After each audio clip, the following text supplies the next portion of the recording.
Alhamdulillah, thank you very much. I'm aware of the time, so what I want to do is just pass the mic now to anyone in the audience that may have a question. The value of having coaching or counseling is when you have a third person there, it changes the whole situation. Because, you know, there's this saying, familiarity breeds contempt.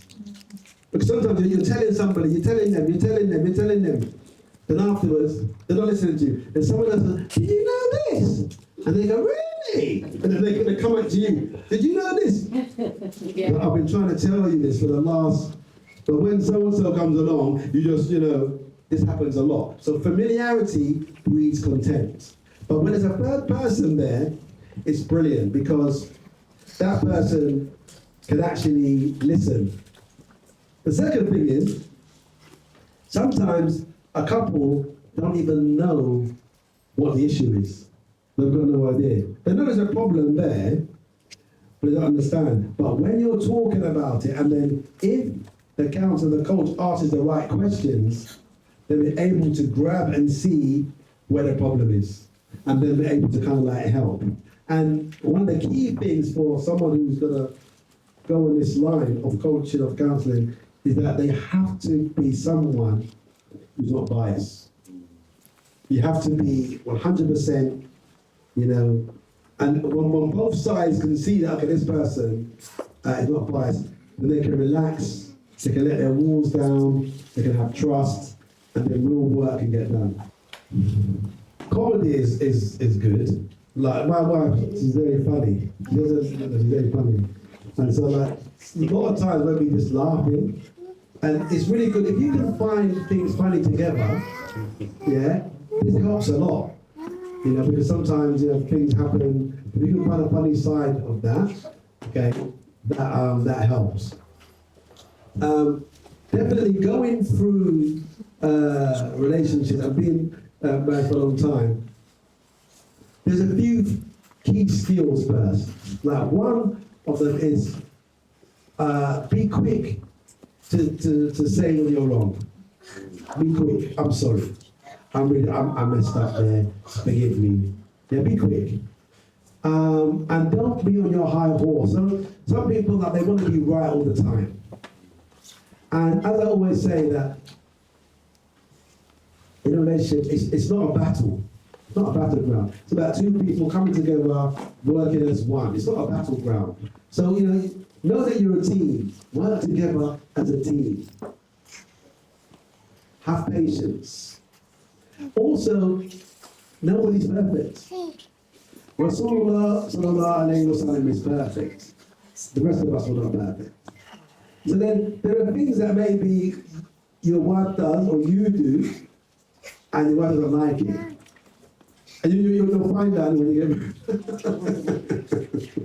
yeah? You'll find out. But you need to have patience, because nobody's perfect.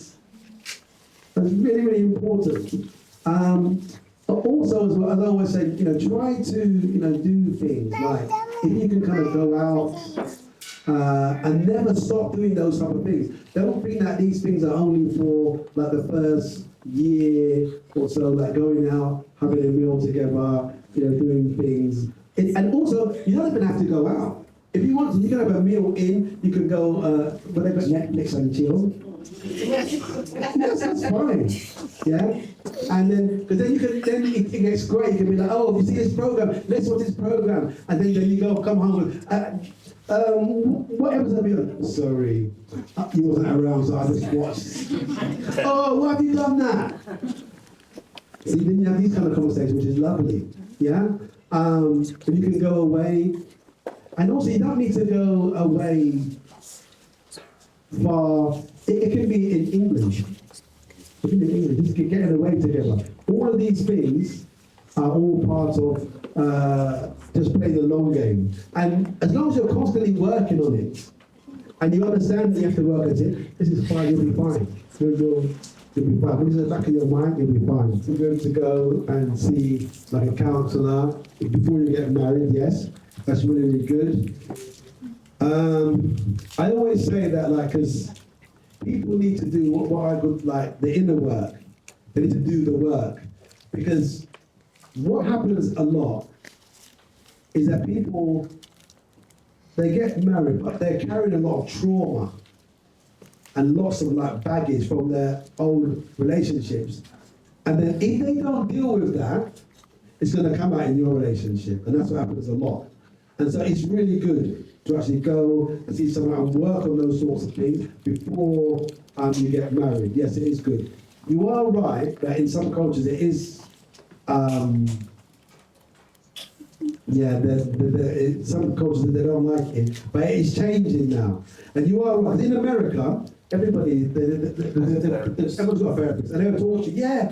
You're talking about football. And they goes, yeah, because my therapist, talks to my therapist, and my therapist said that Arsenal is the best. And you're thinking, I mean, we know Arsenal is the best. But why is your therapist saying that? And then they bring up in every conversation. In this culture, it's changing. It is changing, where people are being more open. Because to be honest with you, that is a bit of a red flag. If you're saying to someone, let's go and actually talk to somebody before we get around, and they're like, no. Because usually them saying no, right, that could be a big problem. They're hiding a lot of stuff that they haven't dealt with. Write a list down yourself. Write a list of what you want, what you're looking for. What do you want? Write a list down. And then maybe someone that you love that's close to you, you can go through your list, especially like an elder. But we have Auntie Henry, she can help you. Go through the list. I'm very strict. That's a really good question. Thank you so much. It's funny you said that because I was actually thinking about this just today. The idea that, there's this illusion, there's so much choice. It's because of all these apps. Then you go to the app, just swipe. Swipe. Oh, this one's not, I don't like the moustache, let's swipe. It's because, and it gives the illusion that there's so much out there. Yeah. I would say always be open. Always be open. Because you can meet your partner, and you might meet your partner here today, who knows? Always be open, because it's not a special place that you need to be to meet your partner. So that's one I would tell people. And also as well, use when you're looking to get married as well, but without going on the app. I mean, the apps you can try, there's a lot of criminal people on the apps, but I mean, you can find good people on the apps. You can find good people on the apps. Don't want to get in trouble from the app people. But you should also use people that that you like. If you've got friends who are married that really know you and love you, you can use them. Use them. If you have family, usually there's one family member who you really love, is great and understands you. You can use them. So use all the people around you to actually, and also when you're looking to get married, tell people. I mean, so much people that want to get married and not even telling anyone. How are anyone going to know that you want to get married? Let people know. Tell people, and be open. Always a little bit of risk. Some people are scared to jump. There's always a little bit. Everything in life is a risk. Even when we leave our house, a little bit of a risk. So there's always a bit of a risk. But once you meet the right person, then you can go forward from there. Once you meet the right person. If it's meant to be. And also, something else that Amira said earlier, which I agree with as well, is that, and all the people that are not married, alhamdulillah, don't feel bad, don't feel like, because sometimes, I know, I hear it a lot from my friends that are not married. They feel that they're always being pressurized to get married. No, you can still kind of, there's a lot of pressure, especially from the family. They're always like, why are you not married? You're getting left on the side. And there is a lot of pressure. We need to stop that kind of pressure, because not everyone's going to get married. But there's people that are not married that are doing brilliant things with their life as well. Before we do the book signing and some book sales, just wanted to finish it off with some lovely poetry. So I wanted to invite Sister Muneera. So I started realizing that what Rakin would call the work is what I needed to do. There was so much, I was looking for all of these external things, and I realized that a lot of the things that I was looking for was actually just safety and security. And so instead of trying to find this dude and also living in the anxiety of being single, I think sometimes it could be really strange when you're single and when people are like, are you married? Are you married? You're married? You're married? You're married? Because like there's this thing where it's like all of a sudden everyone becomes a potential, so you just walk with your head low down like this. But now I'm out of that. I'm still single, and this poem is called To All the Men Who Use Why Are You Single as a chat-up line. People often think it's about men, and I can see why, men in the title, but actually it came to me based on a hadith. I think it's Hadith Qudsi, where Allah talks about the heart of the believer and about it having the capacity to contain Allah, and just thinking about the vastness of Allah. And like sometimes I've allowed things to seep into my heart that it's not for Allah. And so I wrote this. To all the men who use why are you single as a child line. They ask me why I'm single. I shy away from the truth. Spiritual women attract broken men, and like a nurse, I tend to them. It's not that I've never had relationships, it's just there's a thin line between lover and healer. I am often both and he is often neither.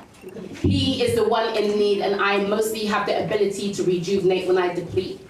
They come to me wounded and it would seem my womb has a thing for making my heart their remedy. Them idling on sacred ground, somebody else's sacred house. I act placid as they set God's house alight to keep them warm, and when they're done, I put out their flames with acid, scooping up the flesh that's left behind. Knowing these scars will heal with time, because who does not want a woman who can heal like alchemy, who can ease pains and sorrows, mixing elixirs out of tears, cloves, and aloes? Who tell me, who does not want a woman who will give all of herself until she is hollow? God's home is hollow. I am shallow yet drowning still. It's best I'm single, that's God's will. Pen has lifted, feather and quill. We are remodeling house into home. So the next man who enters will have to take off his shoes and bow at God's throne. Thank you.